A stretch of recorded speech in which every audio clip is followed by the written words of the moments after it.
You know, when Springsteen first started, um, a lot of critics compared his music and his lyrics to Bob Dylan. They said he's the Bob Dylan, the new Bob Dylan, and because of his words and his lyrics, they're so poetic and telling and revealing and insightful. It's funny because when Bob Dylan first began, they compared him to Woody Guthrie because of his folk music and his lyrics, and they were so insightful and so telling. And well, here we are at the Rock and Roll Hall of Fame. Bruce has won the Kennedy Center honor, certainly his place in the Rock and Roll Hall of Fame. But one thing I noticed in Nashville that has become very prevalent here is that manuscripts and lyrics and original documents of songs, whether it's Born to Run, a lyric fragment, Bruce's song notebook, Hank Williams' song notebook, they're very prominently displayed here. You got a lot of documentation here because this is no longer little lyrics.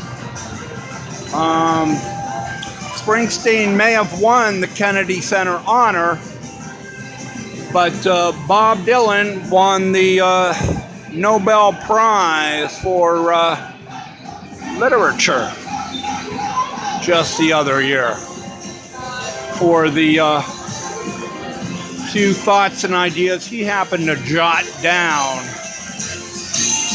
throughout his career, and a career that continues to this day.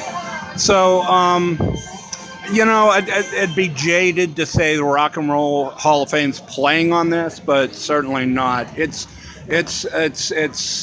something that time has come today, if I can quote Dylan again. And this is throughout Nashville, and this is now throughout the Rock and Roll Hall of Fame. You got manuscripts here, original, from everybody. Springsteen, Hank Williams, as I mentioned. You got London Calling lyrics there. Okay, nobody's really left out. Bob Marley, all right, and it's really nice to see, you know, Best of My Love, Frey and Henley, you got Life's Been Good, you know, you got a lot of documents here, original documents of songs that are no longer on paper, but now in one's head.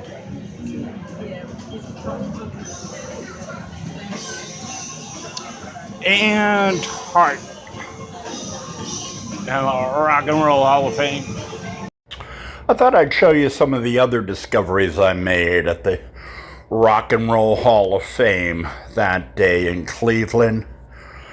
This is the Beatles, Lennon and McCartney, In My Life, from the huge Beatle exhibit they have there, across from the Rolling Stones.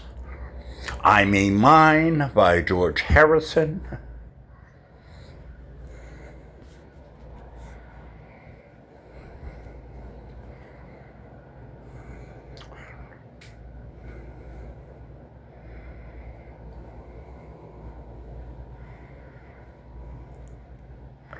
Thought this was interesting in the Beatle display. These are the journals, personal journals of Brian Epstein, the Beatle manager who was gay and who killed himself in the early 1960s, or no, the late 1960s actually. I thought he was quite prolific journal keeper. This is the lyrics to John Lennon's Watching the World, about leaving the craziness of music business behind. Here's Hank Williams' song and his songbook at the Rock and Roll Hall of Fame. The nuns who I grew up with and who taught me handwriting would have loved his penmanship. I don't think those nuns would have liked Hendrix's penmanship here, although for some reason he writes Jesus Saves under the title Purple Haze. Nashville Songwriters Hall of Fame began in 1970. They put their first gallery in the Visitor Center in downtown Nashville in 2015, which features various inductees to the Hall of Fame.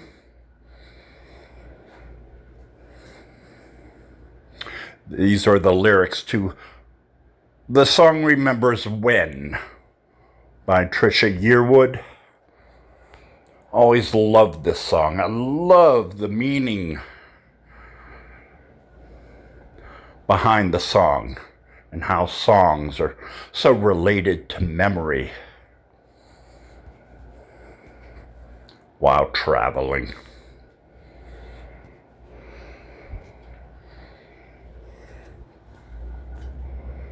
This was featured at the gallery too. Shamblin's journal entry.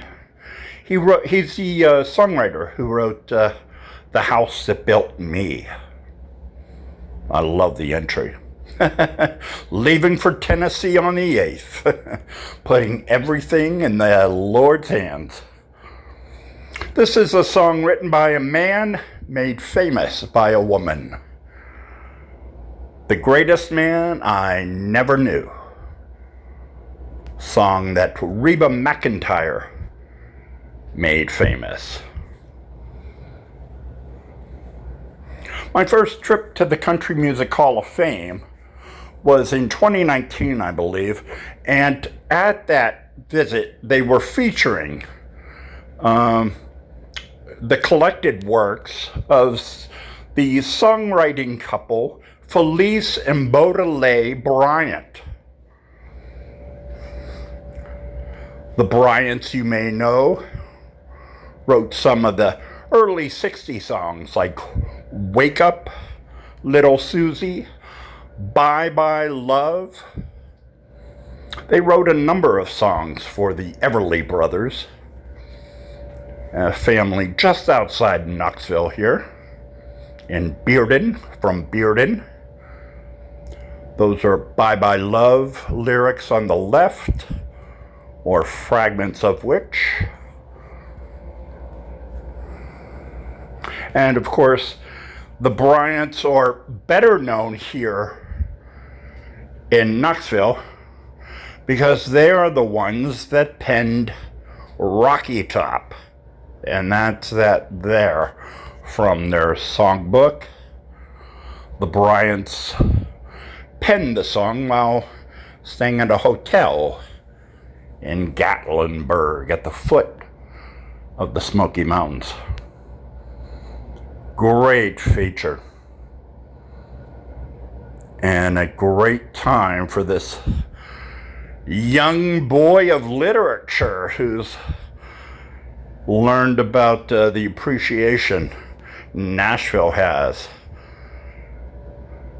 to songwriters. This is a poem written by Johnny Cash to the janitor of a studio where he was recording, named Chris Christopherson. You might have heard of this janitor. Christopherson took the job to meet Johnny Cash because he believed he was a good writer, a songwriter, and wanted to appeal and sell himself and his music to Johnny Cash, which of course he did. And some others picked up his songwriting abilities. This is me and Bobby McGee.